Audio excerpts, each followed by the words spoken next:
Bien, bonjour à tout le monde. Merci beaucoup d'être là.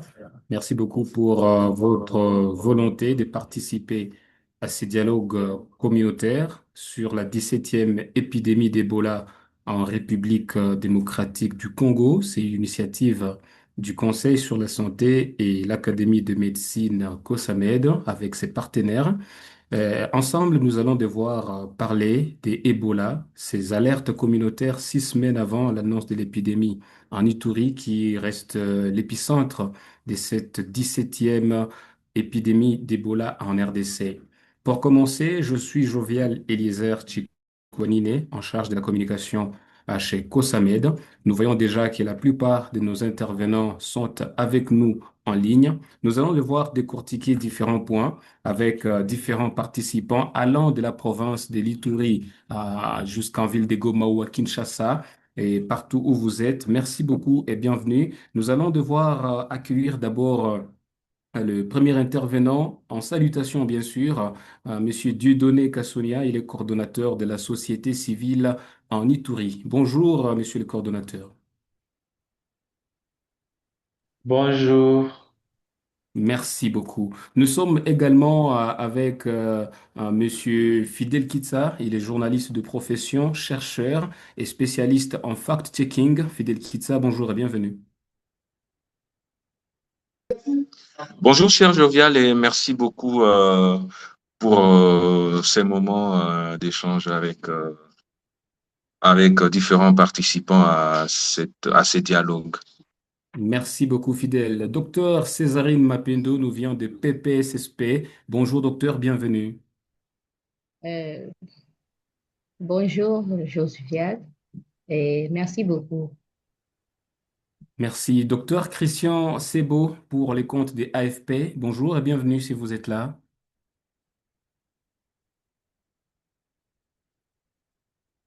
Voilà, il pourra se connecter d'un moment à l'autre. Nous ne savons pas si nous sommes déjà avec Dr Endan Dazawadi.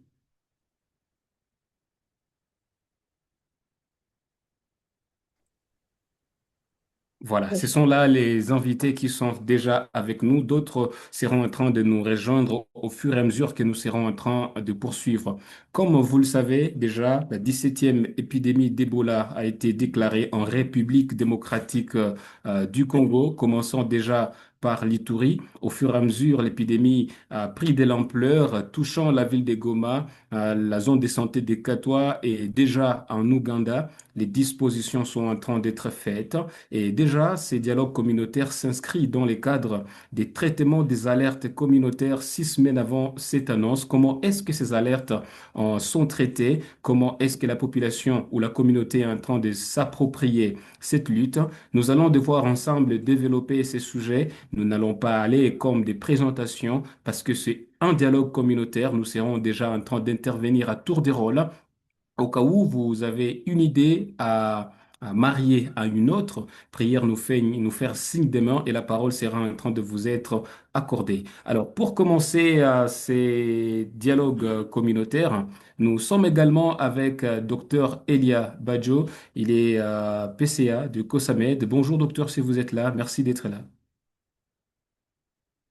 Et bonjour à Eliezer, bonjour à tout le monde. Je suis ravi d'être là et voilà, nous sommes ensemble pour ce dialogue. Il y a Monsieur Mangano aussi qui nous joint depuis Ituri qui est connecté. Merci. Merci beaucoup et bienvenue à Monsieur Maungano depuis l'Ituri. Avec nos médecins, nous serons en train de beaucoup plus savoir sur Ebola, mais avant d'en arriver là, nous allons devoir commencer par savoir comment est-ce que cette 17e épidémie d'Ebola en RDC s'est déclarée depuis l'Ituri, comment est-ce que s'est présentée la situation avant et comment est-ce que la situation a évolué à l'heure où nous parlons. Nous sommes déjà en duplex avec Monsieur Dieudonné Kassonia, coordonnateur de la société civile en province de l'Ituri. À vous la parole pour nous dresser ces tableaux dans votre zone.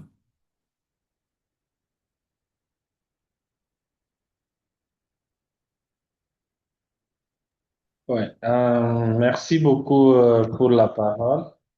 Je pense que je vais commencer par l'élément de contexte de cette maladie. Euh, la maladie a commencé il y a plus ou moins un mois et on a pu le découvrir juste 4 semaines après. Donc, au début, il y a eu un cas de décès dans la zone de Mungwalu. Il y a quelqu'un qui était décédé. Maintenant, les gens qui ont transporté les corps, euh, à cours de route, c'était un orpailleur, un exploitant, un minier qui était décédé. Maintenant, en transportant les corps, le cercueil était tombé. Maintenant, quand le cercueil est tombé, la famille a exigé qu'on change les cercueils, il ne faut pas utiliser les mêmes cercueils. Et c'est comme ça, les orpailleurs sont partis chercher un autre cercueil et on l'a atterré. Maintenant, l'autre cercueil a été brûlé, ce qui était déchiré. Alors, il y a eu un mythe qui s'est développé dans les milliers que, après cet atterrement, les cercueils venaient toquer à la porte. Et si ça toque à ta porte, et le lendemain, tu y auras seulement un petit symptôme de fièvre, de malaria, et après, vous partez. Donc, c'est peu ça ce qui a été développé. On a fait presque 3 semaines. Les gens étaient dans l'histoire des cercueils. À Mungwalu, il y a l'histoire des cercueils. C'est comme ça, les gens sont beaucoup morts. Ça peut être plus ou moins 300 éteints de personnes qui sont décédées dans la zone de Mungwalu avec les mythes des cercueils. C'est maintenant, quand quelques malades de Mungwalu sont venus à Bunia et tous les infirmiers qui ont touché ces malades ont été tombés malades et certains de ces malades étaient décédés, d'autres étaient guéris. Alors, c'est comme ça que ça a attiré aussi l'attention des autorités d'envoyer les châteaux à Kinshasa. Comme tout est centralisé à Kinshasa, il fallait attendre les résultats des INRB. Et c'est ainsi que de Kinshasa, on nous dit que non, c'est un nouveau virus d'Ebola qui est dans les milliers et lorsque ça a déjà fait rage. Et c'est comme ça, on a du mal maintenant à retracer qui étaient les premiers à souffrir de ça. Et ça a quitté tel pour tel autre. Et on n'a pas vraiment une bonne maîtrise des contrôles des personnes à contact avec les malades.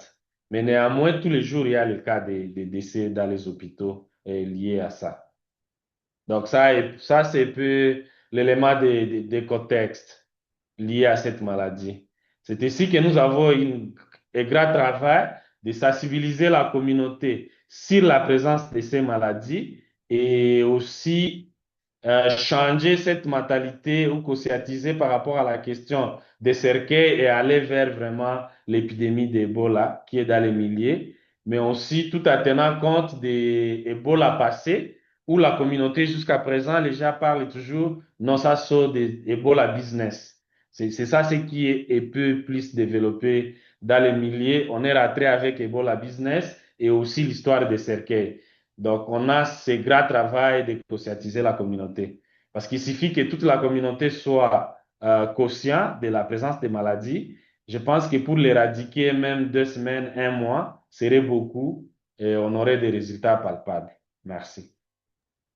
Voilà, nous venons ensemble de comprendre hein, qu'il y a un défi déjà de communication et d'acceptation, surtout d'appropriation par la communauté de ces virus, hein, parce que les mythes sont en train de se mêler à ces réalités, ce qui revêt déjà un danger dans la lutte contre l'épidémie. Merci beaucoup, Monsieur Dieudonné. Nous allons devoir passer chez un autre panéliste hein, pour savoir c'est quoi maintenant Ebola, parce que Ebola est en train d'être mélangé à des mythes, à des histoires qui sont en train d'être créées dans la communauté, pourtant vraiment dangereux avec un taux de létalité élevé. Comment est-ce que Ebola se présente? Comment est-ce que nous pouvons lutter contre Ebola? Nous sommes avec les médecins avec nous dans le panel. Nous allons devoir accorder la parole au premier médecin pour nous en parler plus. Suivront d'autres docteurs, notamment docteur Césarine Mapendo, docteur Christian ou alors docteur Ndanda Zawadi. Nous commençons par docteur Elia. Qu'est-ce que vous connaissez d'Ebola? Comment est-ce que la population ou la communauté doit s'y prendre? Merci, Monsieur Jovial. Bon, peut-être pour aller vite, d'autres collègues, d'autres confrères vont compléter, hein. La maladie à virus Ebola, c'est une maladie que nous connaissons bien au pays. Donc, même le nom Ebola, ça vient du nom d'une rivière qui est en RDC. Et c'est une maladie virale. Ça veut dire que c'est causé par un virus. Et pour être court, ça veut dire que cette maladie à virus Ebola a plusieurs souches. Mais cette épidémie que nous avons, cette 17e épidémie, est causée par la souche qu'on appelle les Boudibudio, hein, mais qui a une particularité, n'a pas de vaccin ni de traitement ou molécules antivirales. C'est ça la particularité. Et donc, pour lutter contre cette maladie, les seuls secrets, c'est d'abord la prévention, les mesures de santé publique qui sont les mesures barrières que nous avons tous suivies quand on était à la période de Covid-19 et d'autres épidémies. On se lave les mains, la distanciation, au besoin porter même des cache-nez, parce que la transmission, c'est par le contact et surtout le contact avec les liquides biologiques.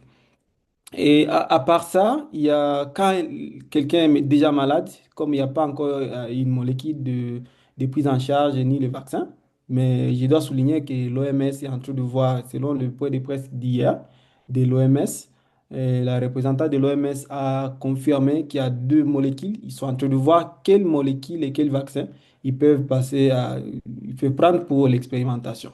Mais ce n'est pas encore confirmé. Mais donc, quand il y a un malade, les secrets, c'est de faire une prise en charge que nous appelons symptomatique. Ça veut dire on voit les signes que le malade présente. S'il a besoin d'ajouter les sangs, s'il a besoin de réanimation, on fait une réanimation appropriée.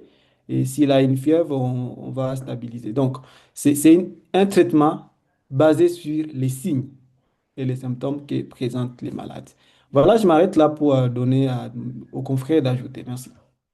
Merci beaucoup, docteur, hein. Ils sont vraiment nombreux, les médecins qui sont en train de suivre de très près la situation dans la région. Nous tournons déjà vers l'Ituri pour accorder la parole à Monsieur Maungano Maki, qui nécessairement a ajouté un rapport avec cette épidémie. Vous avez la parole. Vous m'entendez bien? Affirmatif, vous êtes entendu. Merci beaucoup. Par rapport à cette situation de Ebola à Ituri, comme vous le savez que c'est dans un contexte particulier, là où la province du Nord Kivu n'a pas d'aéroport et que la province de l'Ituri, c'est celle maintenant qui sert comme épicentre pour l'intérieur ou l'extérieur du pays.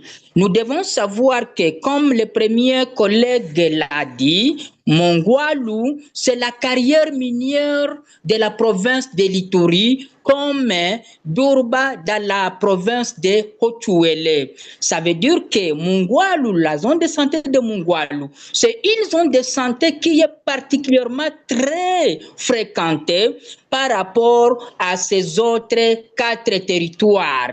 Et donc, vous allez voir que quand on quitte Mungwalu dans ce territoire Irumu, et donc, il y a une facilité de quitter Mungwalu directement et on va partir en Ouganda, on rentre à Bunia. Quand on va quitter Bunia, on peut prendre maintenant le vol pour Butembo ou Beni, aller à Kinshasa.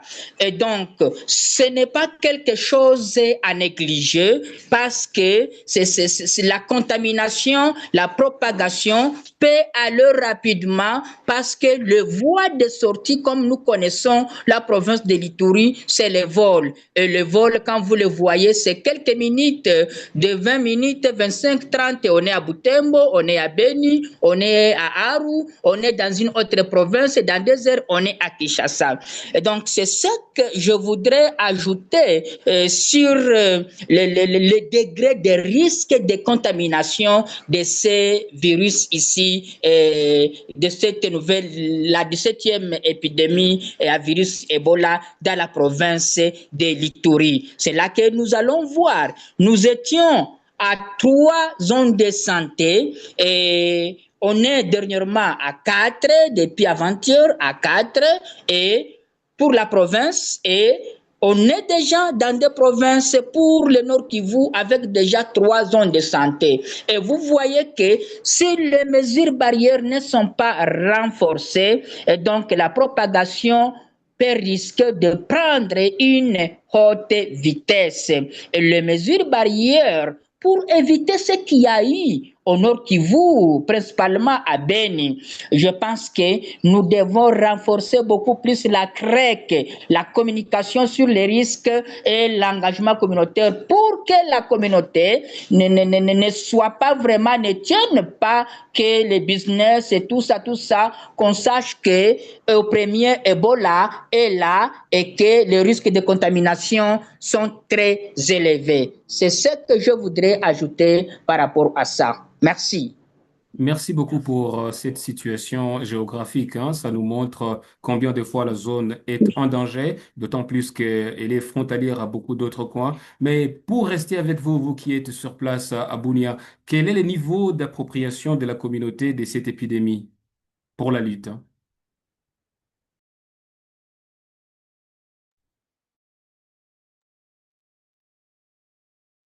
Nous restons toujours avec vous, Monsieur Maungano Maki, vous qui êtes à Bunia. Comment est-ce que la communauté s'approprie cette riposte?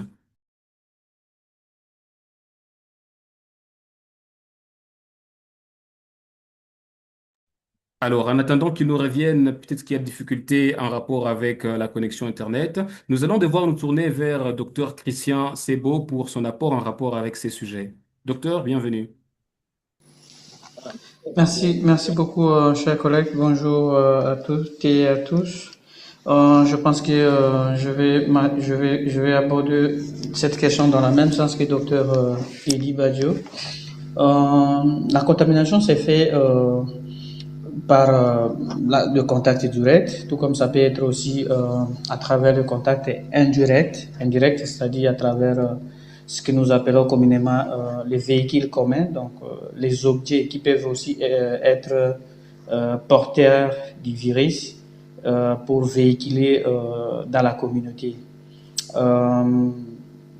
S'il faut aller vraiment, s'il faut s'atteler dans des mesures préventives, notamment nous devons vraiment assurer ce que nous appelons donc intérêt à toute sécurité, éviter de manipuler les cadavres, ce qui n'est pas vraiment une chose facile avec notre culture des Africains. On a toujours tendance à pouvoir être à côté des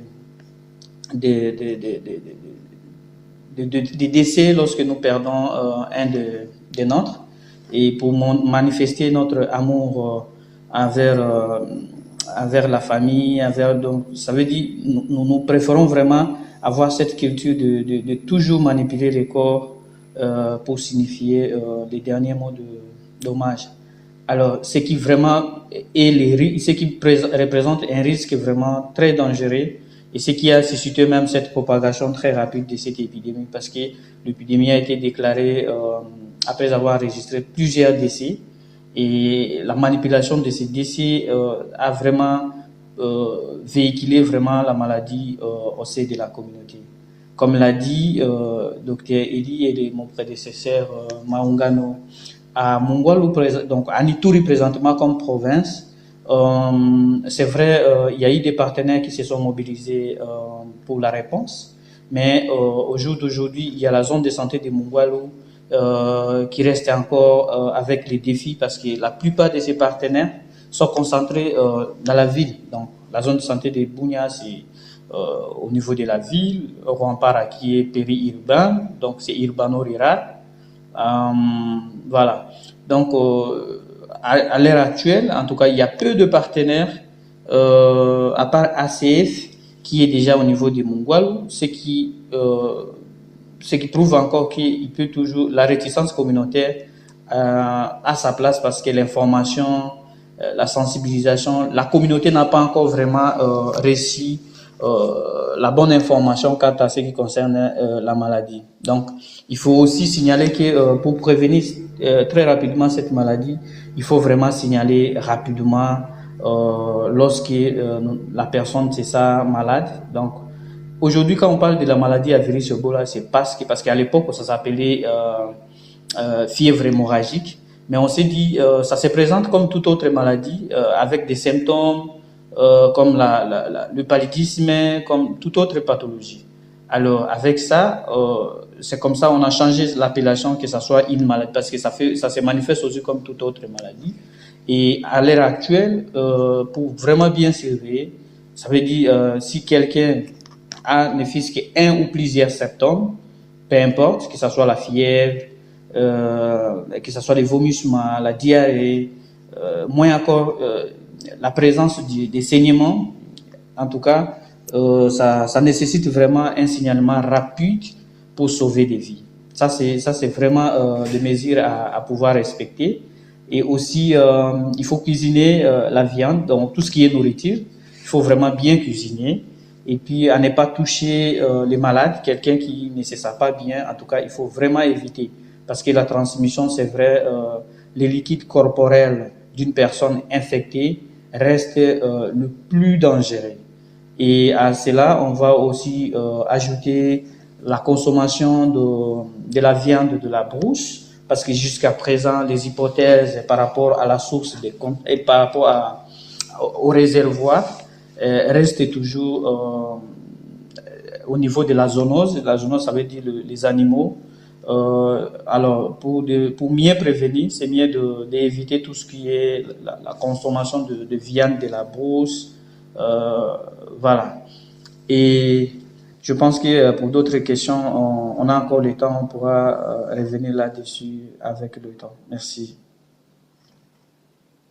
Merci beaucoup, docteur, hein, pour ces explications. Vous revenez sur un sujet très important et capital, hein. La consommation de viande de la brousse pourrait donc aider les gens à lutter contre la propagation de cette épidémie. Quel est l'état des lieux de la zone qui est l'épicentre de l'épidémie? Est-ce que la consommation de viande de la brousse est d'actualité là-bas? Nous revenons vers vous, Monsieur Dieudonné Kassonia. Vous êtes technicien de la société civile dans les coins. Quelle est la situation, l'état des lieux de cette situation dans la région? Oui, la zone de Mungwalu, c'est une zone minière et forestière. Donc, ça veut dire la population vit aussi des chasses. Donc, il y a des viandes de brousse qui sont commercialisées dans la région, y compris d'autres viandes domestiques. C'est ici que les gens sont plus exposés et même ces viandes de brousse sont commercialisées même au niveau de la ville de Bunia. C'est seulement les grands risques, c'est au niveau, comme l'autre l'avait dit, les grands risques, c'est cette connectivité de l'Ituri par rapport aux autres coins du monde, parce que les orpailleurs sont tout le temps à Nairobi, à Kampala, à Tanzanie. À partir de cette zone de Mungwalu, on part à Durba, on part à Bunia, on part à Kampala, on part à Dubaï, à Chine. Donc, ça veut dire comme la maladie n'était pas découverte avant, il y a certains qui ont été à contact avec les malades. Certains sont même à Dubaï, d'autres à Chine, d'autres ailleurs, partout dans le monde et dans d'autres coins des provinces de la République. Donc, c'est ça et puis les dangers. Donc, Mungwalu, c'est une zone minière et une zone aussi dominée par la forêt où la population vit aussi des animaux de brousse, des animaux sauvages, comme viande. Voilà, merci beaucoup pour ces explications et de l'actualité qui est sur le terrain à Mongbalou. Alors, nous voyons que la difficulté prend également, excusez-moi, ça prend également le niveau culturel, hein, parce que la population, la communauté est habituée à tel ou tel autre comportement et il y a des difficultés pour pouvoir faire face à cela, d'autant plus que la communauté est habituée à ces comportements. Alors, nous allons devoir pour la suite accorder la parole à docteur Césarine, hein, pour son intervention en rapport, hein. Bienvenue, docteur. Oui, merci beaucoup pour la parole. Je voulais aussi augmenter un petit mot sur les modes de contamination, sur ce que les prédécesseurs ont dit. Vu que la zoonose, la maladie à virus Ebola, se contamine par un contact direct et surtout pour les personnels soignants, les médecins, les infirmiers, les laborantins, comme on a vu comme le président l'a dit, éviter de toucher les malades avec le main, toujours porter les gants et le masque. C'est très important parce qu'une fois que le malade est à l'hôpital, c'est, c'est là où même la chaîne de contamination de cette épidémie a eu beaucoup de risques et ça a même apporté un laboratoire. Donc, nous devons une sensibilisation forte aussi au niveau des hôpitaux, des dispensaires, qui est très importante auprès des personnels. Merci. Merci beaucoup, docteur. Nous sommes en train également de nous atteler sur la question d'appropriation de la communauté en rapport avec la riposte, hein, parce que comme le technicien de la société civile l'a dit, il y a des cultures qui sont à ce niveau local, hein, et qui sont vraiment difficilement changeables en un clin d'œil, d'autant plus que l'épidémie ne nous dit pas quand elle vient sans frapper à la porte. Et donc, comment est-ce que nous pouvons faire? Quels sont les mécanismes que nous pouvons mettre en marche pour amener la communauté à s'approprier cette lutte, amener la communauté à abandonner ces comportements de manipulation, de décès en période de crise sanitaire, surtout liée à Ebola Ok, merci. Je peux continuer? ou affirmatif. Oui. Euh, Par exemple, je vais donner une expérience avec notre organisation PPCSP. C'est une organisation chrétienne et qui a comme objectif, qui a comme devise, vaut mieux prévenir que guérir. Ça veut dire quoi? Euh, la communauté, c'est la communauté qui est au centre de toutes nos activités. Et nous avons beaucoup d'approches communautaires que nous avions utilisées pendant la 15e épidémie d'Ebola, euh, où, par exemple, comme organisation chrétienne, il y a des pasteurs, il y a des ressources humaines comme des pasteurs qui peuvent sensibiliser une église, des églises, trois églises, et la communauté va adhérer à cette approche. Et là, on peut parvenir nous sommes parvenus à approcher, à avoir un grand nombre de la communauté. Nous avons d'autres approches par la formation des CAC, les relais communautaires. Et nous travaillons beaucoup plus avec le relais communautaire en le formant sur la maladie, qui connaissent qu'est-ce que la maladie, quels sont les risques de cette maladie, quels sont les signes préliminaires de la maladie, et eux-mêmes sont capables de détecter même les cas dans la communauté. Ils sont là pour alerter. Et troisième approche que nous voulons aider nous avons mis dans notre approche communautaire, c'est aider pendant cette épidémie, cette septième épidémie, c'est travailler d'abord avec les gens, aider à travailler avec les organisations, celles qui sont sur place, parce qu'une organisation internationale ne connaît pas les milieux. Donc, il faut d'abord travailler avec celles qui sont là, qui connaissent les mythes, qui connaissent les traditions de la région. Et là, je pense qu'avec les sensibilisations de ces organisations-là, la communauté parviendra à prendre et à enlever dans la tête que ça, ce n'est pas les cercueils qui est en train de tuer les gens, mais c'est une vraie maladie. Et doit combattre. Et mettre cette communauté-là au devant et leur montrer que c'est elle qui sera le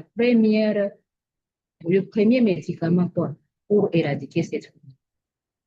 Et comme nous, par exemple, la 15e épidémie à Béni, il y avait des zones qui étaient insécures, vraiment qui avaient des résistances difficiles.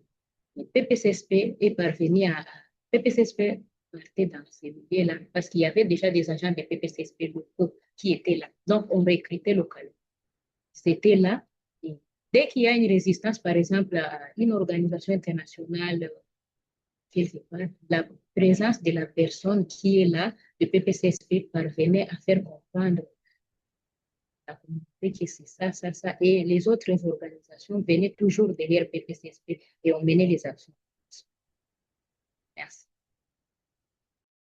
Merci beaucoup pour votre intervention, docteur Césarine, hein. Vous êtes revenu sur un aspect très important dans la lutte contre l'épidémie et qui, déjà sur le terrain, pose problème. L'importance de la quasi-totalité de la main-d'œuvre dans la riposte, hein, qui amène la communauté à ne pas accepter directement l'existence du virus et à penser directement au plan pécunier du virus, laissant de côté les plans dangereux qui est la létalité de ces virus Ebola. Nous revenons vers vous, docteur Christian, pour vos ajouts. Oui, merci beaucoup. Je pense que Dr Césarine a été très fidèle. Mais en dehors de cette stratégie, on peut y ajouter toujours, c'est par expérience, l'utilisation ou intégration des guéris, des patients guéris ou des patients qui ont été touchés par cette maladie, qui ont eu la chasse, on les appelle souvent les vainqueurs, réinsérer dans la communauté, donc les intégrer aussi dans la réponse, qu'ils soient exemples de la communauté pour sensibiliser la communauté par rapport à la réalité qu'ils ont vécue avec la maladie et aussi utiliser, comme l'a dit Dr Césarine, le leader communautaire, les femmes, hommes leaders de la communauté, que ce soit les pasteurs, les dynamiques de CAC qui existent déjà dans le système de santé pour qu'ils passent le message parce qu'ils sont vraiment, la communauté leur fait confiance et à travers en tout cas, la communauté arrive toujours à comprendre l'existence de la maladie et puis changer la perception qu'ils ont autour des maladies. Je pense que ce sont des quelques stratégies efficaces jusqu'à ce jour qui restent encore en actualité pour pouvoir faire adhérer la communauté dans des réponses comme ça. Merci. Voilà, nous ne savons pas si docteur Zawadi est déjà là pour que nous puissions parler de la place des enfants en cette période d'épidémie, comment est-ce qu'ils sont exposés et comment est-ce qu'il faut les encadrer pour les mettre à l'écart des contaminations. Docteur Zawadi, vous êtes là?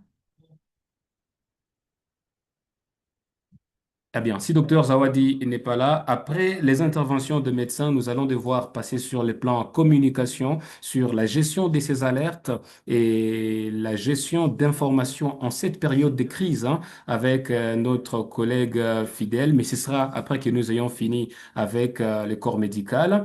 Et dans l'entretemps, je suis en train de rappeler que dans les chats, il y a une liste de présences, hein, en ligne sur les liens, vous pouvez cliquer et compléter ce qui est demandé. Ça va vraiment être intéressant. Docteur Christian.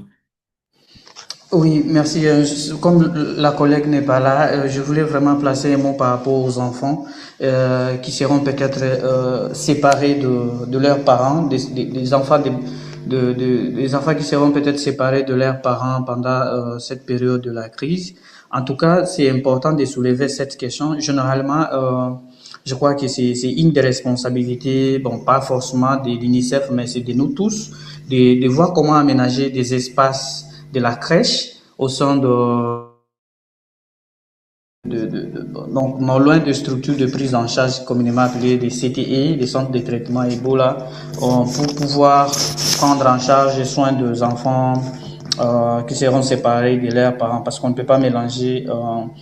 Par exemple, ça peut arriver que c'est un parent et normalement, automatiquement, il doit être séparé de ses enfants. Et parfois, nous, État qui aussi d'apporter notre soutien à ces enfants, à créer des espaces amis d'enfants dans la crèche et puis apporter même un soutien nutritionnel si possible ou thérapeutique pour des enfants qui sont mal nourris. Et je pense que c'est nécessaire vraiment d'aborder cette question. Merci.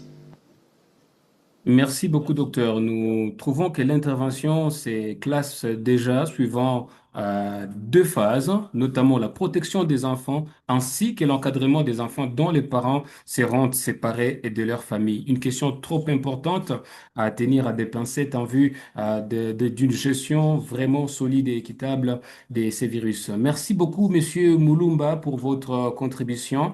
La non-consommation des animaux là est préventive avant qu'il y ait épidémie, mais une fois l'épidémie est déclarée, seules les mesures barrières peuvent aider, comme l'a dit docteur Mouyembe hier. Alors, restant sur la question des prises en charge des enfants, certainement nous serons en train de mener des campagnes dans la communauté et les enfants ne sont pas comme des grandes personnes parce que pour capter les messages et exécuter, c'est vraiment difficile. Il faut un accompagnement solide. Quelle est donc la responsabilité de la communauté tout entière dans la gestion des cas des enfants en cette période de crise? Nous accordons la parole à qui veut.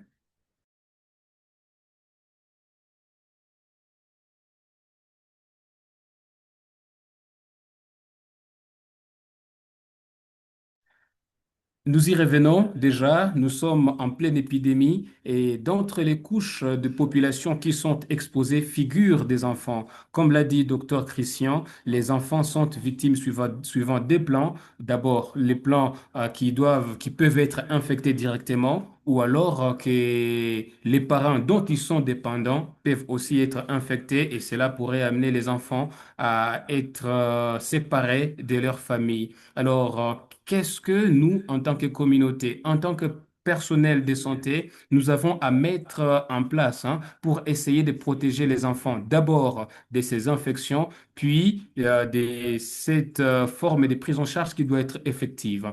Quelqu'un voudrait intervenir là-dessus? Bonjour, est-ce Allez-y, que je vais docteur. intervenir? Bon, Voilà, nous commençons d'abord avec docteur Elia, puis nous allons vous revenir. Merci. d'accord, merci. Donc, Merci. je donne ma petite contribution par rapport à ça. C'est une question pertinente. Déjà, les enfants qui sont, euh, ils n'ont pas souvent conscience du danger. Et donc, la première des choses pour les protéger, c'est l'éducation qui doit commencer au sein du ménage, donc dans la famille.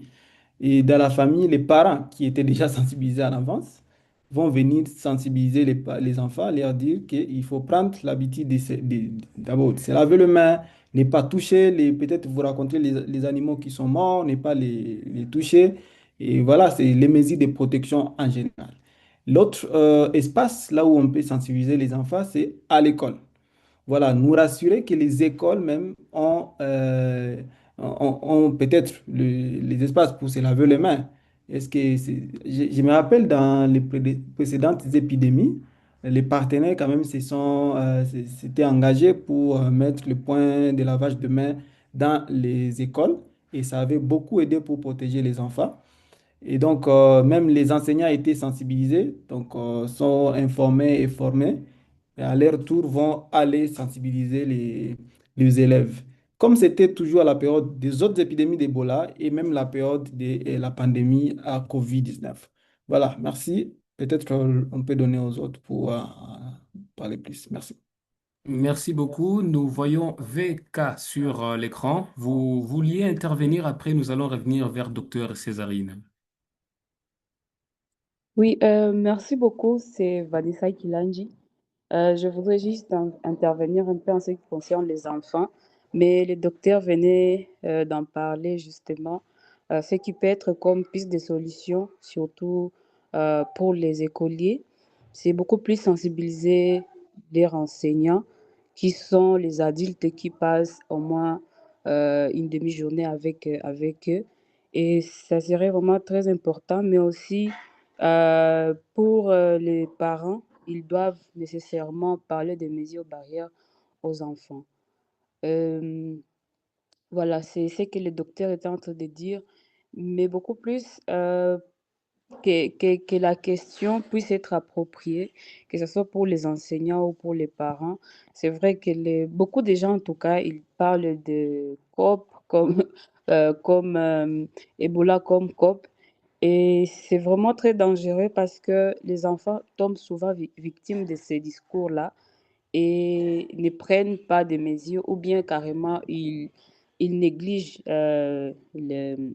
la situation. Donc c'est un peu ça, que les aînés et que les adultes s'approprient la question, non pas seulement pour eux, mais surtout pour les petits qui sont en train d'observer. C'est ce qui est vraiment nécessaire. Donc la sensibilisation serait très, très importante. Merci beaucoup. Merci beaucoup, Madame Vanessa, d'avoir soulevé la question d'école, hein, qui est un lieu par excellence des rassemblements des enfants et qui nécessairement doit être protégé et qui doit nécessairement être équipé des dispositifs pour la lutte contre la maladie à virus Ebola. Docteur Césarine, bienvenue encore une fois. Mer- Merci beaucoup pour la parole. Je vais seulement sur ce que mes prédécesseurs ont dit, comme ce que les techniques que PPCSP utilisées pendant la 15e épidémie, à part l'éducation au niveau familial et la sensibilisation dans les écoles, comme le docteur Elie l'a dit, nous, on formait des enseignants et ces mêmes enseignants-là, ce sont les mêmes enseignants qui vont aider ces petits-enfants, comme ce sont surtout les écoliers, à mettre en pratique ces mesures barrières et à nous distribuer. Avions aussi nous faisions aussi la distribution dans des écoles, là, on trouve qu'il n'y a pas de il n'y a pas de génie alcoolique, pas de savon de donner aux écoles. Il y a l'autre stratégie. Pour les grands enfants, ça passait facilement dès qu'on passe dans les classes de sixième année. Sixième année primaire, on sensibilise, les enfants comprenaient facilement. Il y a l'autre technique qu'on utilisait toujours à PPCSP, comme je l'ai dit, vu que c'est une organisation chrétienne, ça a des leaders des ressources humaines comme des pasteurs, les mamans Mukambi qui sont là dans des écodymes. Qu'est-ce qu'on faisait? On part à l'église, le pasteur sensibilise par rapport au principe pendant l'écodyme. Et une fois que le pasteur a sensibilisé, les enfants tiennent, ou bien les dames qui enseignent ces enfants, ils tiennent oreille et ils comprennent que donc c'est une grave maladie. Et les enfants posaient toujours des questions pendant les codines. Qu'est-ce qu'il faut faire? Qu'est-ce qu'il faut faire? C'était parmi nos stratégies de pouvoir atteindre les enfants. Et dans le milieu où la maladie était vraiment très active, comme Maboum, imiter un peu les rassemblements des enfants. Beaucoup de rassemblements des enfants, c'était vraiment à limiter, comme des journées culturelles qui n'ont pas vraiment de sens. On peut les supprimer facilement et rester avec certaines journées qui sont vraiment spécifiques, comme la proclamation, là, c'était à ne pas supprimer. Alors, nous voyons que le mal est profond en ce qui concerne la sensibilisation, l'acceptation des messages et surtout la protection de ces enfants. Alors, Monsieur Dieudonné, vous qui êtes sur le terrain, que pensez-vous que nous puissions faire, nous, en tant que communauté, en tant qu'humanitaire, en tant que personnel soignant, en tant que parents également, pour protéger l'ensemble de la communauté de ces virus et en venir au bout? Vous qui êtes sur le terrain, vous maîtrisez nécessairement les comportements des gens les cultures qu'ils développent. Que proposez-vous que nous puissions faire tous ensemble pour endiguer le virus? Merci beaucoup. Bon, je pense que pour endiguer le virus, on a besoin des contributions de chacun de nous et à plusieurs niveaux. On a d'abord besoin d'avoir un cadre multi-acteurs au niveau provincial avec la même dimension au niveau des ETD, dans nos villes, dans nos villages. Parce que la question d'Ebola, c'est une question qui est au-delà des dimensions seulement sanitaires, telles que ça se présente.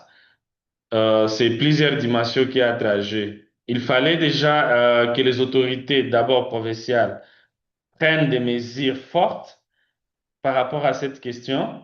Il y a des initiatives de sensibilisation, mais je n'ai pas encore vu quelque chose de concret au niveau provincial et même au niveau du gouvernement central par rapport à la régularisation d'État. Donc, il fallait des mesures, par exemple, interdire certaines manifestations qui demandent d'avoir beaucoup de gens, interdire l'utilisation des morgues pour certains cas de maladies pendant cette période. Et bien qu'on est en période d'Ebola, les corps sont en train toujours de fréquenter les morgues. Et c'est un problème. Et les morgues, on arrive nombreux et on peut être contaminé.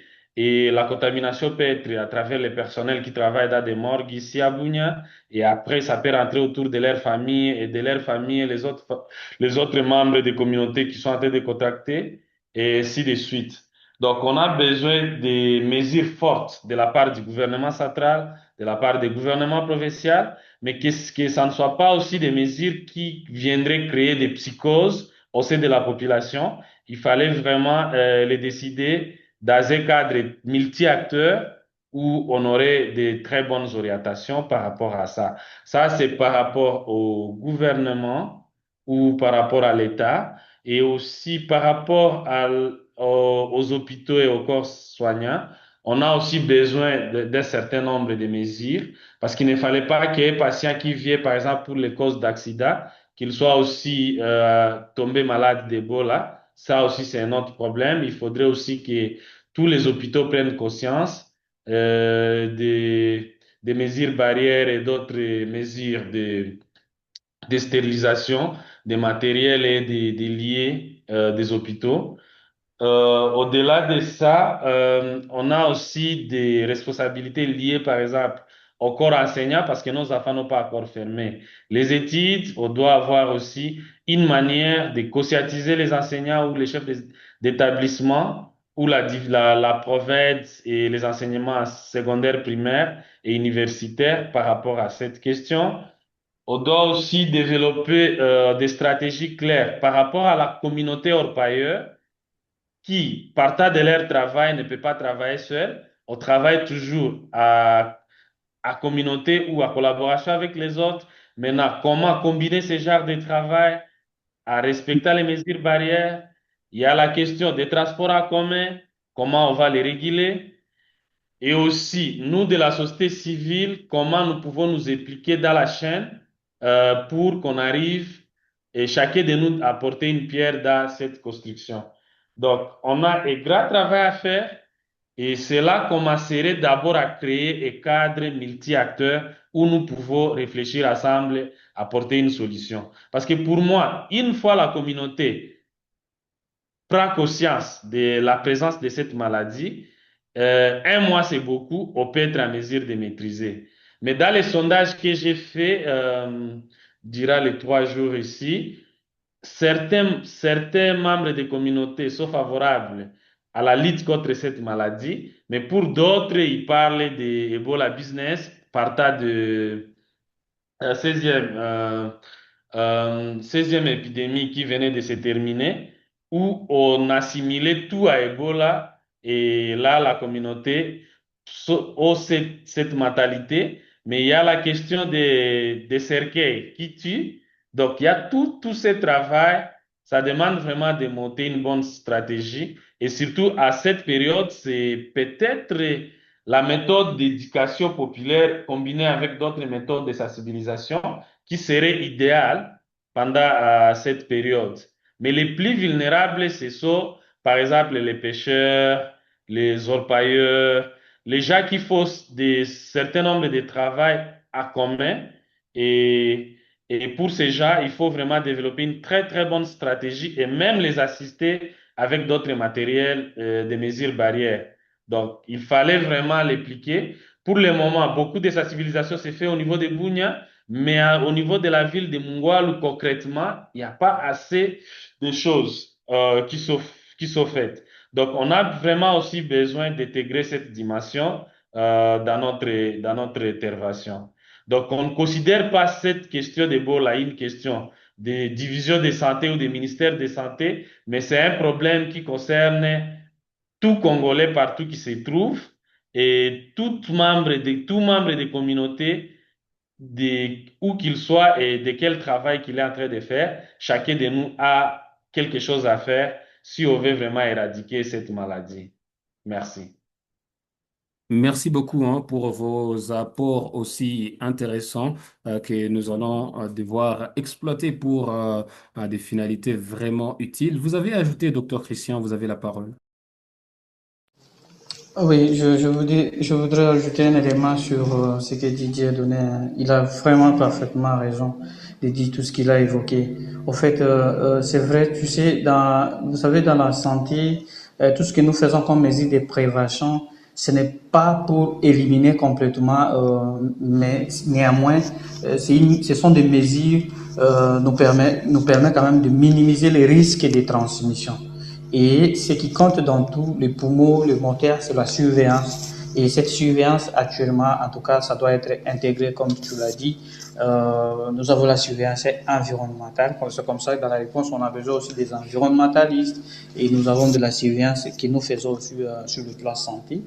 La sensibilisation de masse et un appui sur des relais communautaires pour qu'ils, dans leur mission légalienne, ils ont des missions de visite, des VAD, des visites à domicile, porte à porte, d'inculquer vraiment des messages sensibles pour pouvoir vraiment nous permettre de faire véhiculer l'information au sein de la communauté. En tout cas, c'est important. Merci beaucoup pour vos commentaires. Merci beaucoup, docteur Christian. Merci beaucoup pour vos différentes réactions qui sont constructives hein, et qui participent directement à cette lutte contre la maladie à virus Ebola que nous sommes en train d'entamer et dans laquelle nous sommes des pleins pieds. Nous poursuivons notre dialogue communautaire et lorsque nous étions en train de suivre les différentes interventions, les grands défis, la grande difficulté étaient axés sur la communication, sur l'acceptation de la communauté, sur les messages qui sont conçus pour être adressés à la population et surtout leur réception et la mise en pratique. Donc nous voyons qu'il y a un défi de communiquer parce qu'il y a une mauvaise façon de passer le message, une mauvaise façon de communiquer et surtout la façon de relayer des informations qui ne sont pas vraies, qui ne sont pas vérifiées et vérifiables. Alors pour ce faire, COSAMED a mis en place une plateforme dénommée AFIA Gap que nous allons vous proposer de télécharger et utiliser, dans laquelle il y a des alertes filtrées en temps réel et pour différentes épidémies, différentes maladies dans notre communauté et cela pourra être important. Alors, pour la gestion des informations, comment est-ce que nous devons faire lorsque nous avons des informations? Comment est-ce que nous devons faire pour ne pas relayer des fake news et comment est-ce que nous devons faire pour les vérifier? Nous allons devoir accueillir pour ça notre collègue Fidèle Kitsa qui est parmi nous. Nous l'avons dit, il est journaliste et chercheur et expert en fact-checking. Bienvenue Fidèle. Merci beaucoup, Monsieur Réal. Bonjour encore une fois à toutes et à tous. Je tiens tout d'abord à remercier les organisateurs pour cette initiative et beaucoup plus pour la pertinence de ces dialogues qui nous réunit en ces lieux afin d'échanger, de discuter, de partager voilà, autour de cette crise sanitaire qui est la maladie à virus Ebola. En fait, ce que nous devons savoir, que cette crise sanitaire n'est pas uniquement sanitaire, mais c'est aussi une crise d'information. Lorsqu'une épidémie comme Ebola survient, notamment en Ituri, comme c'est le cas, on pense d'abord à la dimension médicale. Mais il faut comprendre qu'il existe aussi une dimension informationnelle très forte. J'apprécie tout d'abord les différents efforts d'ailleurs que tout le monde essaye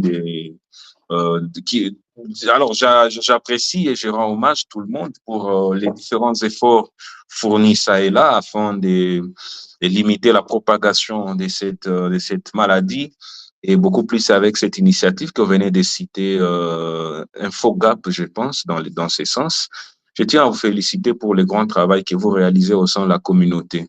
Alors, ce que nous devons savoir est que beaucoup plus dans les premiers moments, l'information est encore en évolution. Et cela met en confusion la population. D'ailleurs, c'est ce qui explique cette crise d'information. Parce que les données sont parfois incomplètes, mais à côté de cela, les populations cherchent à comprendre rapidement ce qui se passe. Et c'est dans ces contextes que les médias deviennent des acteurs incontournables, qu'ils jouent un grand rôle dans la société, dans la communauté. Ici, lorsque je parle des médias, je ne fais pas uniquement mention aux médias traditionnels tels que les gens peuvent les penser, mais je fais mention des médias dans sa globalité, notamment les médias traditionnels, mais aussi à côté de cela, il y a les nouveaux médias, et dans les nouveaux médias, nous y retrouvons aussi les réseaux sociaux. C'est un espace, au fait, où plusieurs versions de l'information coexistent. Sur Facebook, tout le monde peut dire ce qu'il veut de cette épidémie. Parce que vous allez sur des radios, télévisions, dans des émissions également, tout est dit, tout sauf rien.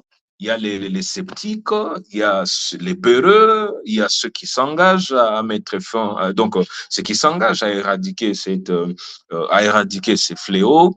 Et dans l'Est, la RDC, beaucoup plus dans la ville de Goma, même en Ituri, euh, surtout, nous devons savoir que l'information circule dans un environnement très diversifié, à travers notamment les médias classiques. Nous sommes dans une région où les gens continuent à suivre la radio jusqu'à ces jours. La télévision aussi pour s'informer, bien qu'il y a les nouveaux médias qui sont là. Et aussi, à côté de cela, il y a les réseaux sociaux, avec les groupes WhatsApp, tout ça. Il y a les discussions communautaires, par exemple, cet échange qui nous réunit aujourd'hui. Il y a aussi la communication des autorités sanitaires qui aident à diffuser, à vulgariser les messages. Et cela crée ce que nous appelons une coexistence de plusieurs versions de la réalité. Et alors, c'est là que les tensions apparaissent. Parce que les alertes, au fait, sont indispensables dans la communauté, dans la gestion d'une épidémie, nous le savons. Elles permettent de prévenir, d'informer et d'orienter les comportements. C'est ce qui a été fait dès 6 semaines avant, même jusqu'à ces jours. Des alertes continuent. Mais la question à se poser, qui font ces alertes? Comment ces alertes sont faites? Par quel canal? Par quel moyen? Parce que c'est là que se cache de temps en temps la désinformation. Tel que je l'ai dit au début, nous ne sommes pas uniquement dans une crise sanitaire, mais nous sommes aussi dans une situation qui nous amène dans une crise informationnelle. Très important de savoir cela. Parce que lorsque une personne non habilitée cherche à informer, pour un sujet qu'il ne maîtrise pas, facilement, la personne peut donner une fausse information. Alors, la gestion de ces alertes pose un véritable problème, un défi, si je peux le dire dans ce sens. Pourquoi? Parce qu'une alerte mal expliquée peut créer la panique. Un autre point à savoir est qu'une alerte mal relayée aussi peut être minimisée ou déformée. Autre chose aussi, une alerte tardive laisse place aux rumeurs. Vous savez, avec moi, il y a ce qu'on dit, la nature a horreur du vide. Lorsque le vide est là, le vide informationnel se manifeste, tellement que la nature a horreur du vide, il y a les rumeurs qui arrivent et s'imposent. Le vide informationnel, nous devons savoir que c'est un terrain fertile pour la désinformation. Un concept clé ici est celui du vide informationnel parce que quand l'information officielle tarde à arriver ou manque de clarté ou n'est pas suffisamment contextualisée, ce vide est rapidement comblé par d'autres récits, par d'autres nouvelles, par d'autres histoires. Et dans les contextes d'Ebola ici chez nous, cela se traduit notamment par des rumeurs sur l'existence même de la maladie, des discours de méfiance envers les autorités sanitaires. Vous avez entendu, par exemple, il y a certains qui, sur les réseaux sociaux, commençaient à dire que Ebola, c'est faux, c'est une rumeur, tout ça. Heureusement, je suivi hier le docteur Mouyembe est revenu sur ça pour confirmer, marteler encore une fois que Ebola, c'est une maladie qui est bel et bien réelle. C'est pas une rumeur, au fait. Mais aussi, cela se traduit également par des interprétations non vérifiées sur notamment les causes, les intentions. je lisais ce matin sur les réseaux sociaux certains qui disaient Ebola, Ebola business, Ebola cope. Certains pensent que c'est une épidémie qui est venue afin d'avoir quelques moyens financiers, quelques bénéfices mercantiles, parce qu'il y a un vide au fait informationnel. Et donc, ces gens ont besoin de comprendre réellement c'est quoi une épidémie, comment vient Ebola, tout ça. Au fait, sans généraliser à une zone précise, on observe souvent trois dynamiques. Tout d'abord, c'est la confusion entre la rumeur et une alerte réelle. Parce que dans certaines communautés, des signaux sont perçus très tôt, mais sans confirmation officielle immédiate, ce qui crée un espace d'incertitude. Nous l'avons vu, par exemple, à Goma, les dimanches matins comme ça, la frontière entre la RDC et le Rwanda est fermée, la rumeur se pose dans la cité, plusieurs personnes disent ce qu'ils veulent. Il y a même, j'ai vu sur les réseaux sociaux une publication qui a annoncé les confinements de la commune de Karisimbi, c'est une commune de Goma, les confinements de la ville de Gisenyi, hein, pendant que ce n'était pas vrai. Et cela a suscité la panique au sein de la communauté. À côté de cela, beaucoup d'incertitudes. C'est plus tard pendant la journée qu'on a appris c'est plus tard pendant la journée qu'il y a eu confirmation d'un cas de la maladie à virus Ebola dans la ville. Et vous avez constaté avec moi comment alors les tensions s'étaient apaisées parce que tout le monde disait ce qu'il voulait. Les informations allaient dans tous les sens. Mais avec cette information officielle, cela a apaisé la communauté, la population. Mais à côté de cela, il faut préciser aussi que les deuxièmes points, alors, la deuxième dynamique, pardon, dans plusieurs épisodes d'Ebola dans la région, des contenus ont circulé affirmant que la maladie n'existait pas ou qu'elle serait exagérée. Et cette rumeur, ces rumeurs, parce qu'elles ont été nombreuses, ces rumeurs de négation de la maladie ont fait en sorte qu'on favorisait la crise d'Ebola en RDC. Je prends une partie de notre province du Nord Kivu, notamment à Butembo et Beni. Nous savons, lors des récentes épidémies d'Ebola, combien ces rumeurs de négation de la maladie a causé la vie à plusieurs personnes. Il y a même des agents médicaux qui sont morts, qui ont trouvé la mort, tout ça, lorsqu'ils voulaient intervenir. Il y a des populations qui sont mortes à cause de ces rumeurs, parce qu'on leur disait l'Ebola est arrivé pour exterminer une certaine communauté, pendant que ce n'était pas le cas. Et donc, la troisième dynamique également, à savoir, c'est la méfiance envers les messages sanitaires. Parce que parfois, les changements ou mises à jour des informations sanitaires sont perçus comme des contradictions. Et cela peut fragiliser la confiance s'il n'y a pas une communication bien établie. Récemment, tantôt, l'OMS confirme un cas à Kinshasa, un cas positif à Kinshasa. Kinshasa est en panique. Plus tard, les ministères de la Santé, oui, je pense, le ministère de la Santé, je me rappelle bien, vient pour dire non, c'est pas un cas positif, mais c'est plutôt négatif. Il s'agit d'une personne qui s'est amenée, lui, c'est la l'INRB, tout ça, pour faire, et là, parce qu'il était à Bunia, donc soyez rassurés, c'est pas un cas positif. Mais sur les réseaux sociaux, il y a des gens qui récupèrent ces contextes. Et en récupérant cela, ils se disent, vous voyez, nous vous disions que Ebola, c'est X ou Y. Ebola, c'est ça ou ça, nanani, nanana. Donc, ils profitent de cette contradiction pour induire la communauté en erreur, pour amener la population à être méfiante envers les messages sanitaires. Heureusement, on n'est pas arrivé jusque-là parce que ce que j'apprécie tout d'abord durant cette période, c'est la mobilisation, c'est l'implication de la communauté. Je trouve qu'elle est vraiment consciente du danger, des risques que présente Ebola. Et maintenant là, la population essaye de se mobiliser afin de limiter tout ça, la propagation que ce soit des fausses informations, que ce soit à côté de cela, des messages décourageants. Mais il y a un peu des satires, des blagues, tout ça. Ben, heureusement que les équipes, moi, vous tous, nous tous qui sommes donc qui prenons part à cette discussion parce que nous sommes leaders dans nos communautés. Heureusement, nous sommes en train de montrer à la population, à la communauté, quel comportement, quelle attitude prendre pendant cette période. Et donc, dans ce contexte, alors, les fact-checking, la vérification des faits, ne consiste pas seulement à dire vrai ou faux, parce que c'est ce que beaucoup de gens pensent. Ils savent que les fact-checking, c'est dire vrai ou faux, tout ça, mais il ne se limite plus à ça. Dans une période pareille, dans une période de crise informationnelle, il y a une épidémie.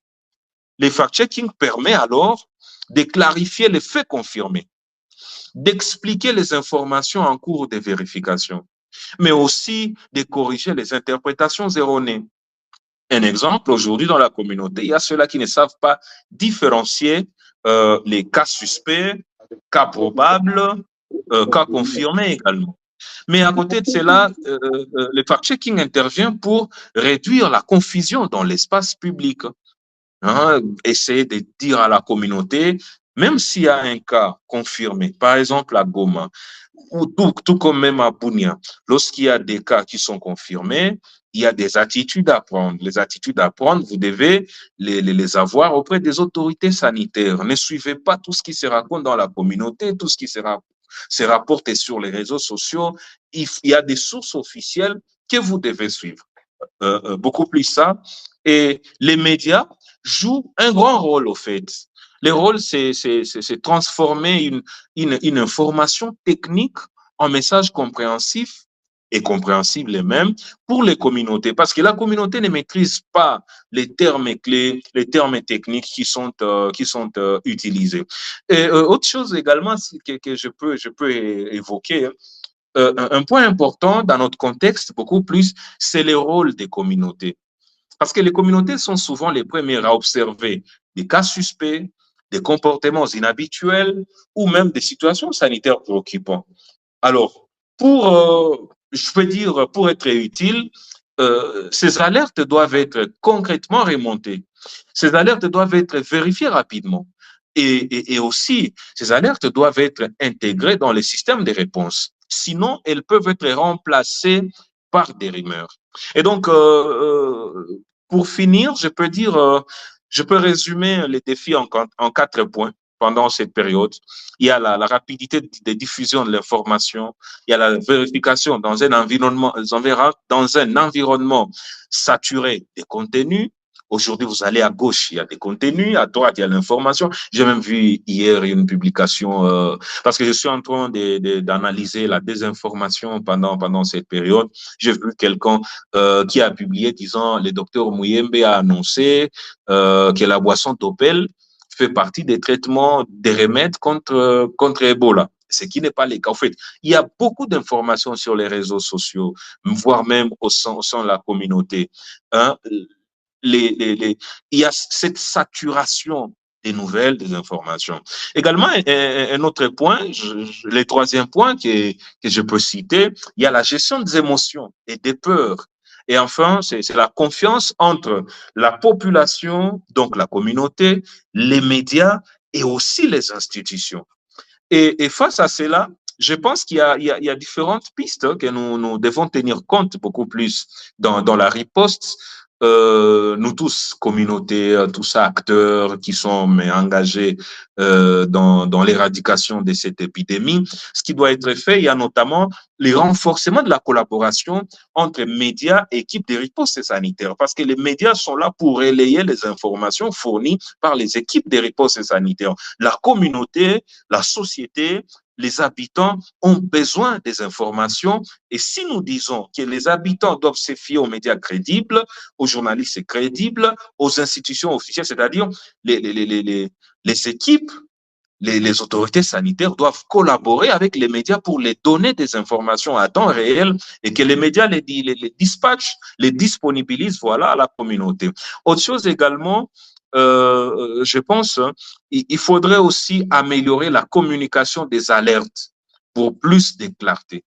Il y a également l'intégration des communautés dans la surveillance sanitaire. Il y a les renforcements de capacités des journalistes, que ce soit en communication des crises, mais aussi en fact-checking.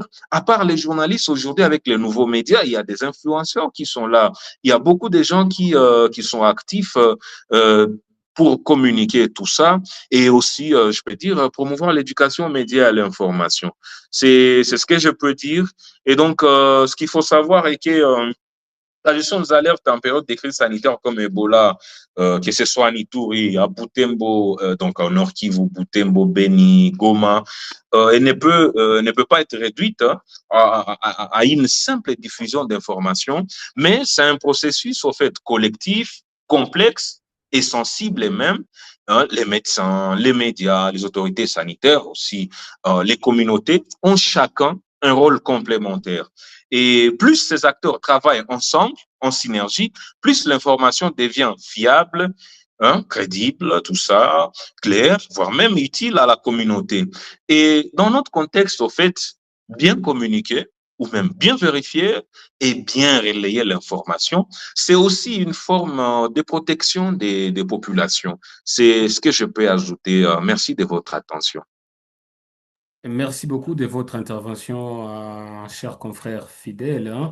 Déjà, vous avez balayé le gros des idées que nous avons voulu à ce que vous puissiez partager avec les intervenants. Celui qui a une question à poser à Fidèle, en ce sens de la gestion de l'information en cette période de crise, hein, peut seulement se manifester. Nous allons l'accorder la parole, hein. Mais avant que cela n'arrive, Fidèle, je vous reviens au nom de cette communauté qui est impliquée. Aujourd'hui, vous l'avez dit, tout le monde joue les journalistes avec l'avènement des nouvelles technologies de l'information et de la communication.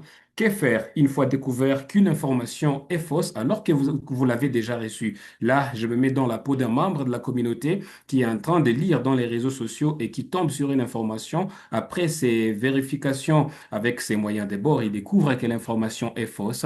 Qu'est-ce qu'il doit faire? Alors déjà, pour répondre à cette question, ce qu'il faut savoir pendant la période des crises sanitaires comme celle-ci, nous ne devons pas nous fier à toutes les informations que nous retrouvons en ligne. Parce que j'ai abordé notamment l'aspect lié à l'éducation aux médias et à l'information. C'est là, cette approche encourage beaucoup plus la communauté à développer un esprit critique face aux informations qu'ils consomment, mais aussi une attitude responsable face aux informations qu'ils partagent. Et donc, dans cette situation, la première des choses, face au contenu, face aux informations qu'on retrouve en ligne, il faut développer un esprit critique parce que cet esprit critique va nous pousser à nous poser certaines questions. Est-ce que cette source, est-ce que cette personne est habilitée à me donner l'information? À côté de cela, il faut se rassurer. Il faut se rassurer que les informations liées, par exemple pour ces contextes liés à l'épidémie d'Ebola, ce sont les autorités sanitaires qui ne doivent que donner ces informations. Les sources officielles. Et donc, même si je suis un influenceur, tout ça, je suis très actif sur les réseaux sociaux, si je vous donne une information et je n'ai pas cité la source, disons soit c'est une autorité sanitaire. Lorsque je parle d'autorité sanitaire, je ne parle pas de l'autorité uniquement, d'autorité seulement politique, non. Il y a des autorités sanitaires qui sont engagées dans l'équipe. Je prends un exemple. L'OMS peut en parler, Africa CDC peut en parler, et donc, les sources officielles beaucoup plus. C'est rassurer que l'information vient des sources officielles et non pas de qui que ce soit dans la communauté. Pourquoi? Parce que si on donne confiance à toutes les informations qu'on retrouve en ligne, je l'ai dit tantôt, tout ce qui est sur les réseaux sociaux n'est pas vrai, mais si c'est cité, si c'est sourcé, voilà, quand même, ça donne une certaine crédibilité et la fiabilité à l'information. À côté de cela, il y a des médias crédibles. Donc, à côté de ces sources officielles, de ces autorités sanitaires, il y a des médias crédibles qui donnent l'information et à qui nous devons faire confiance lorsqu'ils nous informent. Merci beaucoup. Surtout, ne pas se fier à tout ce qu'on retrouve en ligne. Merci beaucoup, Fidèle. Nous venons de voir une main pour Docteur Césarine. Est-ce une ancienne ou elle est d'actualité? Bon, Non, il a parlé de ce que je voulais un peu ajouter, parce qu'il a parlé de quelque chose de très important, ce qu'on appelle source. La source pose toujours des problèmes ces derniers temps, parce qu'une fois que tu as une information sur les réseaux sociaux sans source fiable, tu es vraiment perdu. Et une autre chose qui a augmenté vraiment, les médias accrédités, vraiment, c'est très bien. Merci beaucoup, chers collègues fidèles. Merci beaucoup de votre Merci beaucoup, intervention. docteur. Merci beaucoup, Fidèle. Et nous arrivons déjà presque à la fin de notre dialogue communautaire en séjour, hein. La dernière de la partie, ce sera donc de faire des recommandations. Formulons des recommandations à adresser aux différents niveaux d'exécution dans ce que nous sommes en train de traiter, notamment les autorités, la communauté, ainsi que nous, l'équipe humanitaire et sanitaire. Alors, est-ce qu'il y a quelqu'un qui peut formuler une recommandation adressée à ces différentes personnes? Certainement, avec la société civile des Litouries, nous en avons déjà eu quelques-unes. S'il y a à ajouter, ça peut nous faire du bien.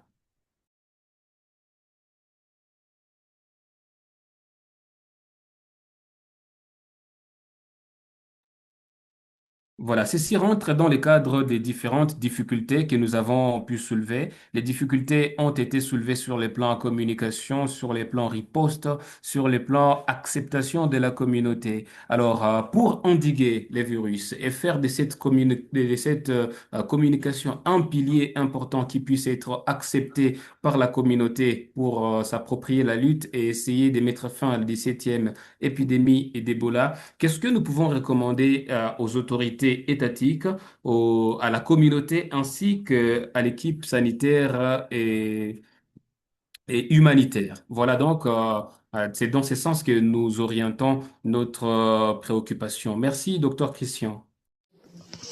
Merci. Je pense que je serai complété par mes collègues qui sont en ligne. Euh, D'emblée, je vais commencer par, vous savez que dans tout cela, il y a aussi le défi lié à la mobilisation des ressources qui pose des sérieux problèmes au jour d'aujourd'hui. Nous avons des organes. Bon, d'abord, comme je commence par la recommandation, comme vous l'avez souligné, c'est de solliciter à ce que la réponse soit vraiment mise en œuvre, surtout au niveau local, par des organisations aussi locales qui maîtrisent, qui sont connues dans les milieux, qui connaissent quand même les articulations des problématiques de la communauté, ceux qui veillent toujours, qui sont à proximité de la communauté. Ça serait vraiment une bonne chose que d'utiliser des organisations internationales qui n'est pas vraiment, qui n'ont pas la maîtrise peut-être du contexte ou qui n'ont pas la maîtrise du milieu, quoi. Et à cela, je peux ajouter maintenant les moyens de disponibilité, parce que vous savez, dans tout ça, pour mieux communiquer, il faut la reprographie des outils de communication, parce que la communication peut se faire de bouche à l'oreille, et ça peut se faire aussi à travers les outils numériques, et tout comme ça peut se faire à travers les matériels ISC qui nécessitent vraiment des moyens pour pouvoir les avoir. Donc, voilà un peu mes deux petites recommandations que je peux, c'est-à-dire demander aux autorités humanitaires de pouvoir coordonner la réponse tout en orientant les activités aussi vers les organisations locales. Et voilà, merci.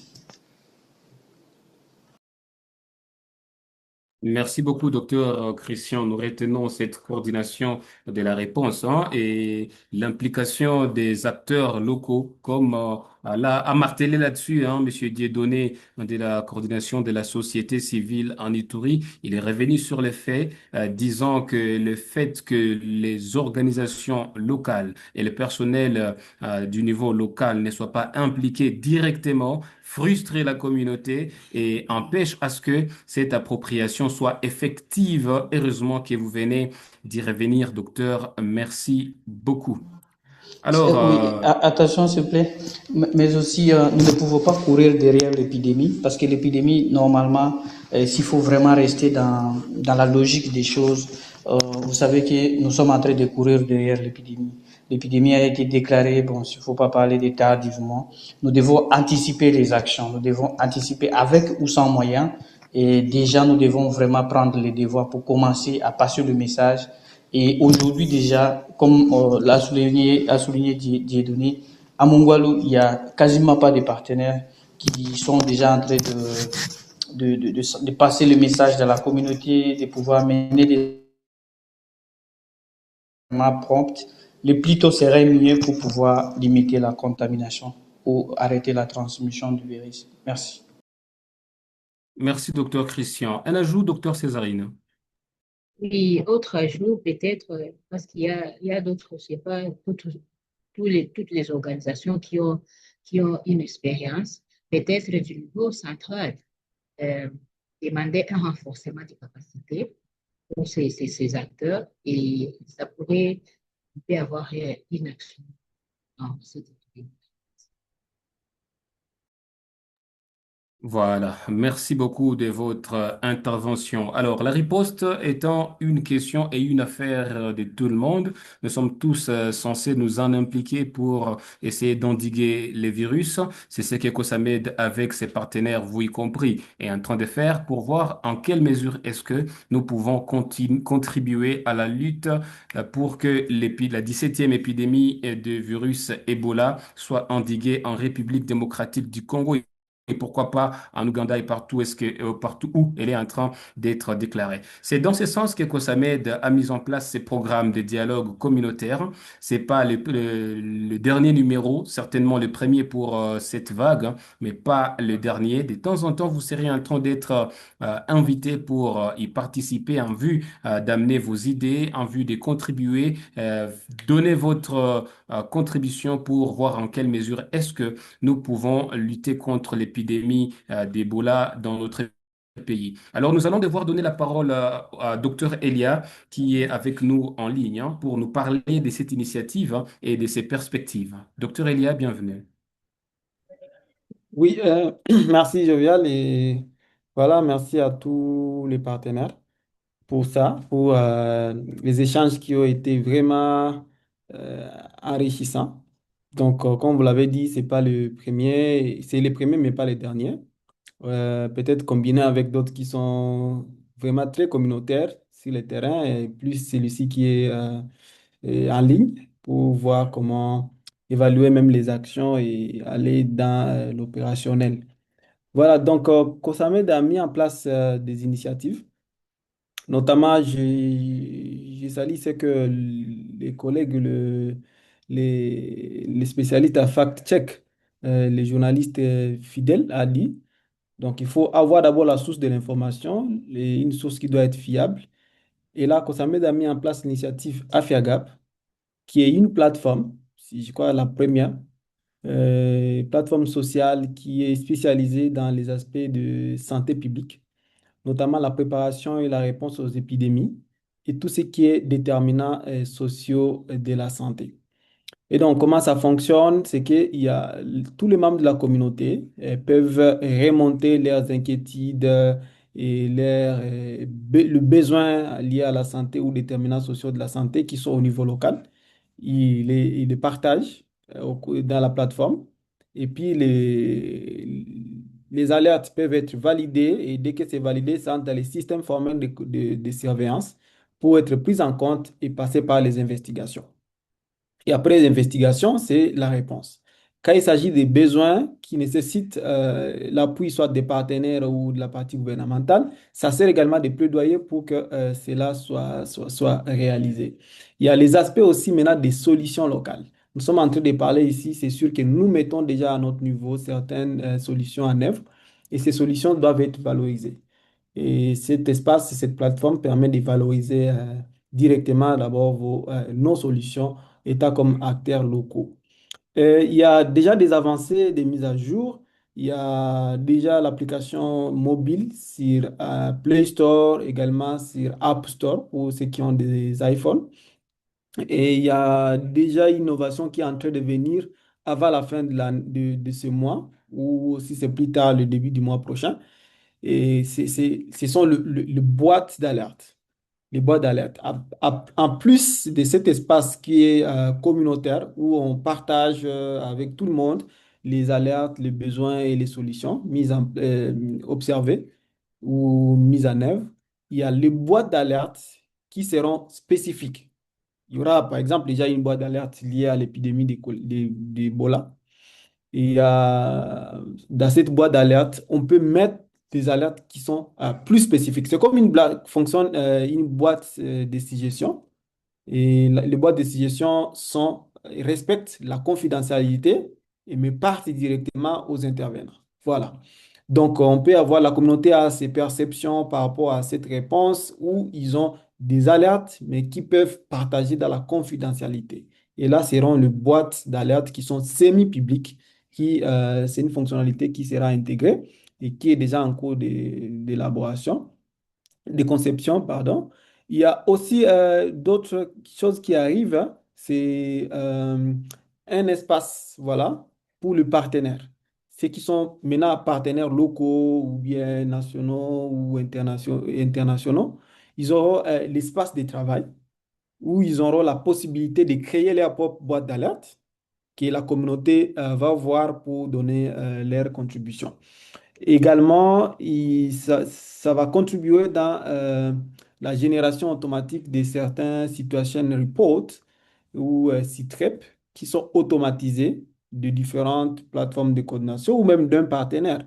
Voilà, vous avez fait le travail pendant une période donnée, vous voulez avoir une situation, voilà, un document qui peut être publié à différents partenaires. Avec l'intelligence artificielle, ça s'automatise le plus rapidement possible. Donc, on dit en bref que la plateforme AFEGAP utilise l'intelligence artificielle pour que le travail soit automatisé. Donc, nous encourageons tout le monde, celui qui n'est pas encore dans cette communauté, grande communauté AFEGAP, de s'enregistrer. Et voilà, et nous tous ensemble faire de notre mieux pour utiliser aussi cet espace en fait de faire l'alerte précoce et l'intervention rapide. Merci et over to you, Jovial, pour la suite et la fin du dialogue. Merci.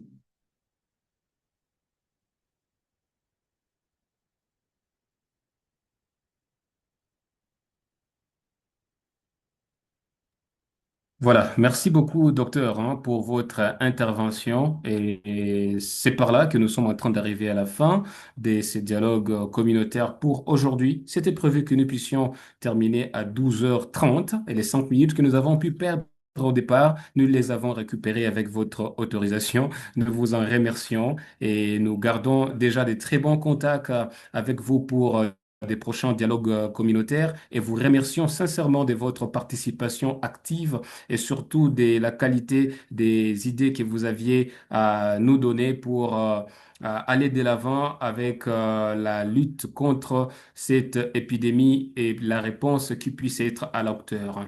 Maman Espérance, vous avez à dire enfin? Euh, voilà, bonjour à tous. Je tiens à m'excuser un peu pour ce désagrément. J'ai pas pu participer à cette rencontre. Bon, indépendamment de moi, hein, il y a un programme que j'ai déjà tous les mercredis de 11 heures à 12 heures avec mon professeur, comme je suis en formation. Alors, j'ai juste pris quelques idées vers la fin. Je ne sais pas de quoi vous avez parlé exactement, mais je trouve que la participation n'est pas convaincante, hein. Il y a une trentaine de participants alors que la question est d'actualité. Je ne sais pas, est-ce qu'il faut aller vers les relais communautaires aussi, les faire participer à des débats qui ressemblent à ça, qui nous réunissent parce que ils ont plus de questions à nous poser. C'est comme si on était entre scientifiques en train de débattre sur une question communautaire. Donc, je pense qu'il faut faire participer la communauté et parler en langue locale et expliquer exactement de quoi il s'agit, faire comprendre c'est quoi Ebola, ça vient d'où et comment on attrape, comment ça se soigne. Et puis, apprendre de ce qui s'est passé. On a eu beaucoup d'épidémies, mais on n'a pas capitalisé. Quelles étaient les forces? Quelles étaient les faiblesses? quelles étaient les opportunités, quelles étaient les menaces. Maintenant, on parle de réémergence. Émergence, ça veut dire ça va encore revenir, mais on ne sait pas par où ça va venir. Mais il faut capitaliser qu'est-ce qui a été fait et qu'est-ce qu'on peut faire pour prévenir. Et depuis que ça a commencé, je n'ai pas vu des tests de diagnostic rapides, au moins qu'on peut mettre au niveau des centres de santé, exclure d'abord une maladie virale, comme on n'a pas de traitement pour des pathologies virales, commencer par exclure une pathologie virale avant de penser paludisme. Tout le temps, j'ai dit aux étudiants, ne me donnez pas les diagnostics de paludisme ici parce que tout le monde est porteur d'un tropho. Il suffit que le système immunitaire soit défaillant pour avoir une goutte épaisse positive avec tous les signes et symptômes que vous avez. Et donc, pensez d'abord à exclure quelque chose de plus grave que de revenir vers un paludisme simple. Donc, il faut multiplier ces rencontres et formation de la communauté locale, des relais communautaires. Et puis, comment est-ce que ces relais communautaires doivent passer l'information et c'est pas à eux directement d'annoncer parce qu'ils vont créer une panique et ceux qui sont malades vont se cacher et entre-temps, les cas vont se multiplier et puis il y a une flambée. Et donc, il faut rassurer les relais communautaires et donner l'information à temps. Nos autorités aussi traînent à passer l'information, je ne sais pas pourquoi. On a reçu, nous, l'information à Goum à partir d'un relais communautaire. C'est grave quand même. Il est passé par une structure sanitaire, mais on a reçu l'information par le relais communautaire. Et donc, chacun soit conscient de l'existence de ces maladies-là et des maladies qu'on n'a pas encore découvertes parce qu'on utilise aussi des antibiotiques en désordre. Et donc, voilà un peu. Je ne sais pas si ça avait déjà été dit ou quoi, mais je voulais quand même parler de ça dans cette Merci rencontre. beaucoup. Merci beaucoup de vous être connecté, docteur Espérance, et merci beaucoup pour votre contribution. Comme docteur Elie l'a dit, nous sommes à pied d'œuvre avec d'autres actions sur le terrain impliquant des relais communautaires en vue de rencontrer directement la population et nous rassurer que la communauté est en train d'avoir accès directement à ces informations que nous sommes en train de faire. Alors, ce n'est pas le dernier dialogue communautaire organisé par COSAMED, certainement le premier et non le dernier. Nous osons croire que prochainement, nous aurons l'occasion de vous avoir durant l'intégralité du dialogue communautaire et nous vous informons déjà que ce dialogue communautaire sera posté sur les sites officiels de COSAMED en vue d'amener les gens qui se sont connectés peut-être en retard, en vue d'amener la communauté à avoir accès aux informations que nous avons pu partager et aider la communauté en ce sens. Voilà donc, Oui. oui, docteur? C'est Voilà bon? donc, oui, voilà, c'est par là que nous arrivons à la fin de cette production. Nous vous remercions de votre temps accordé à ces dialogues communautaires et vous fixons rendez-vous pour les prochains numéros. Merci beaucoup et à très bientôt. Merci, au revoir.